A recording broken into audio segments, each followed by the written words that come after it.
BJP के fire brand नेता और केंद्रीय मंत्री गिरिराज सिंह के एक बयान ने देश में हलचल मचा दी है। उन्होंने कहा कि जिनके ज्यादा बच्चे हैं उनके सारे अधिकार छीन लिए जाएं, फिर चाहे बात वोटिंग की हो या सरकारी योजनाओं का लाभ लेने की।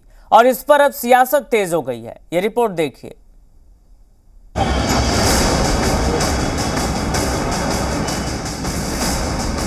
और मैं तो बढ़ चढ़ के कहता हूं, कानून ऐसा बने जो ना माने उसको सरकारी लाभ से वंचित कर देना चाहिए और उसे वोटिंग राइट भी समाप्त कर देनी चाहिए। केंद्रीय मंत्री की कुर्सी पर बैठकर गिरिराज सिंह को आखिर ये कहने की जरूरत क्यों पड़ी कि जिनके ज्यादा बच्चे हैं उनके वोटिंग अधिकार छीन लिए जाएं?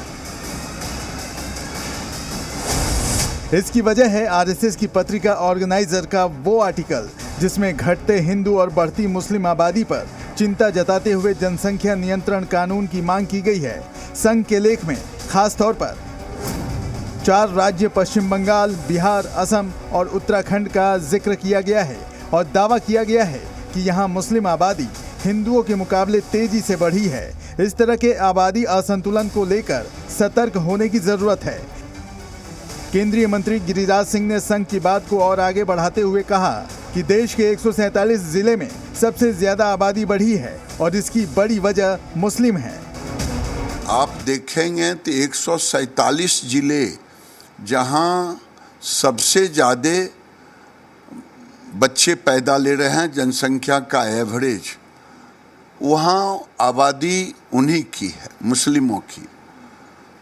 तो इससे साफ जाहिर हो रहा है कि आबादी बड़ी तेजी से बढ़ रही है और इस बढ़ती हुई आबादी देश के लिए चाहे हिंदू का हो चाहे मुसलमान का हो, लेकिन इस पर एक कड़ा कानून लाने की जरूरत है।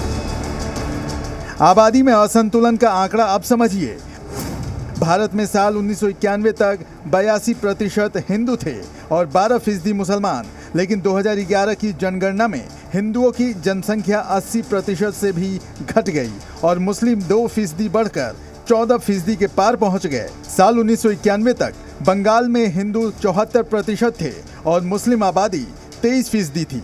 साल 2011 में बंगाल में हिंदू 70% रह गए और मुस्लिम 27% हो गए, यानी हिंदू 4% कम हो गए और मुस्लिम 3% से ज्यादा बढ़ गए।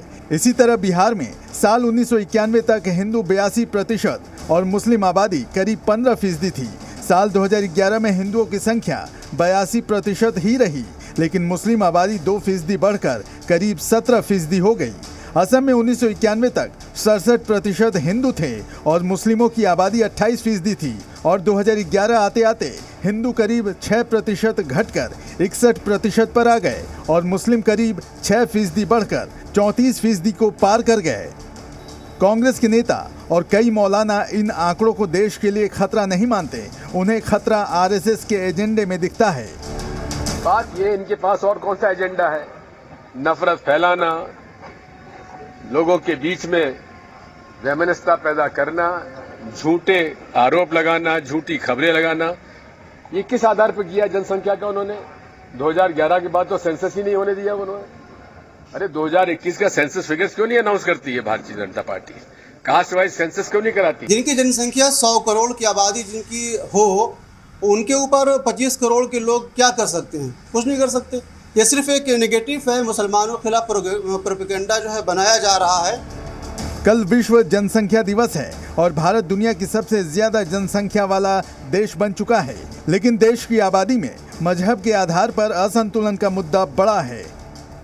दिल्ली से अनुष्का गर्ग के साथ ब्यूरो रिपोर्ट, जी मीडिया।